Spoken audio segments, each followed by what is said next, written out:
Long, long ago, in a time before roads crisscrossed the land like a spider's web, and before towns learned the hurried language of noise, there nestled a village called Ianf. This was a place blessed by the earth itself. The soil was so rich and dark, anything you planted seemed to leap towards the sun. Tall, proud palm trees swayed in the breeze, their fronds whispering secrets to the sky. And flowing gently along its edge, like a faithful guardian, was a river. The elders, with eyes that held the wisdom of generations, would say the river was alive. Not alive like a person, you see, not in a way that it would walk or talk, but it was alive with something deeper, something ancient, memory. They knew this because the river was a mirror to the village's soul.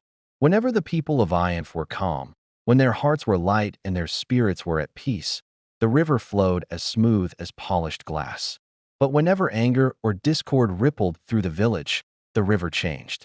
It would grow restless, its surface choppy and dark. This is the story of why that river, to this very day, brings peace to the village. There was a time when Ianf was a picture of unity. Families didn't just live next to each other, they lived with each other. If one family's harvest was small, their neighbor's pot was always big enough for everyone. Children played from sunrise to sunset, their laughter echoing through the trees without a single shadow of fear. Disagreements, as they sometimes do, would arise, but they were like morning mist, gone before the sun reached its peak. But time, like a quiet stream, can wear away even the strongest stone. Pride, a silent and unwelcome guest, crept into the village. It started small. A farmer would look at his neighbor's land and feel a pang of jealousy. Soon, they were arguing over boundaries that had been respected for years. Fishermen, returning with empty nets, started pointing fingers at the hunters, accusing them of scaring the fish away. Even the elders, the very pillars of wisdom, found themselves locked in stubborn disagreements, their voices sharp and their faces hard. What began as small quarrels soon festered into deep, unspoken grudges. The warmth between neighbors grew slowly, but surely, the river noticed. The water that once shimmered with sunlight, inviting everyone to its banks, became troubled and restless. The fish, once so plentiful, swam away to calmer waters.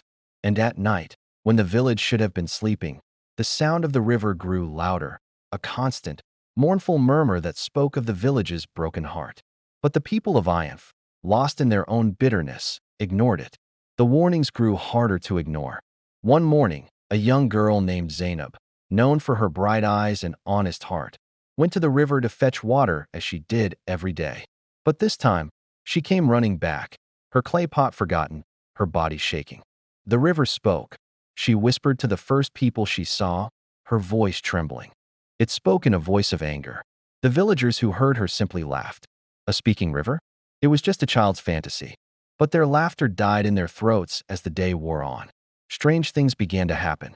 A woman's cooking pot, sturdy and strong for years, suddenly cracked in the fire, spilling the evening meal into the ash. In the fields, healthy crops that had been green and vibrant at dawn began to wilt under the afternoon sun for no reason. And as night fell, children cried in their sleep, complaining of strange, unsettling dreams filled with rushing water and angry whispers. That night, the river didn't just murmur, it roared. It sounded like a wounded beast, its voice crashing against the silent huts. Still, the people argued. They blamed each other, they blamed bad luck, they blamed everything but the anger in their own hearts. That very night, as the river's roar filled the air, the oldest elder in the village, Baba Kola, knew he could wait no longer. He sent word for everyone to gather at the center of the village. His body was frail, and his voice was weak with age, but his words carried the weight of a mountain. Our ancestors, he began, his gaze sweeping over the silent, tense faces. They made a promise. The villagers shifted, confused. Baba Kola continued, his voice growing stronger. This river that gives us life, that waters our crops and quenches our thirst, it protects us only when our hearts are clean. He then revealed a secret history, a truth that had been passed down only from one chief elder to the next. The river, he explained, had not always been a gentle friend. Eons ago, it was a wandering spirit, a force of nature that was violent, unpredictable, and destructive. It would flood lands without warning, its rage swallowing whole forests. Our ancestors saw its pain, Baba Kola said. They saw a spirit without a home. So they offered it one, right here. They promised the spirit that if it stayed and protected their village, they, in turn, would promise to live in peace amongst themselves. A heavy silence fell over the gathering. The only sound was the distant rage of the river. If that promise is broken, the old man finished, his voice now a grave whisper, the river's spirit will no longer feel at home. It will no longer stay calm. For the first time in a very long time, no one argued. They just listened, and the truth of his words settled into their hearts like a heavy stone. Baba Kola then gave them a single, clear instruction. Before the sun rises, he commanded, every person in this village must go and undo the wrongs they have done. You must return what you took unjustly. You must speak the truth to the one you have wronged. You must clean the stains from your own heart. That night, Ayanf was transformed. You could see figures moving in the moonlight, not with anger, but with purpose. Brothers who hadn't spoken in years met, and one confessed his betrayal, his voice thick with regret. A farmer walked to his neighbor's hut and admitted he had moved the boundary stones, returning the stolen strip of land. Friends who had been separated by pride and hurtful words finally spoke, and apologies were given and received. Tears fell like a cleansing rain all through the village, washing away the bitterness that had built up for so long. As the first light of dawn painted the eastern sky, the entire village walked together to the riverbank. They stood in silence, their hearts full of hope and fear.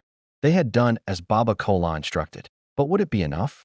And then, as the sun climbed above the horizon, bathing the world in a warm, golden light, the river began to change. The angry roaring slowed to a gentle murmur. The churning, muddy water became clear and calm. Its restless noise softened into a peaceful, rhythmic lapping against the shore. And then, a small miracle, fish, silvery and bright, began to return, their fins breaking the glassy surface. A cool, gentle breeze swept from the water, passing through the village like a sigh of relief. And for the first time in what felt like an eternity, the pure, unburdened laughter of children echoed through the air again. The elders bowed their heads in gratitude. The river had heard them. The river had forgiven them. From that day forward, the people of Ayanf learned a lesson that was more valuable than any harvest. They learned that peace does not come from strength or from having more than your neighbor. It comes from honesty. It comes from a clean heart. Now, whenever anger begins to bubble up in the village, whenever a sharp word is spoken or a disagreement starts to sour, the people don't let it fester. They simply walk down to the river. They sit quietly on its banks. They don't speak. They just listen to the gentle flow of the water. And the river, in its quiet, steady way, reminds them of the great truth. A divided heart creates a restless world.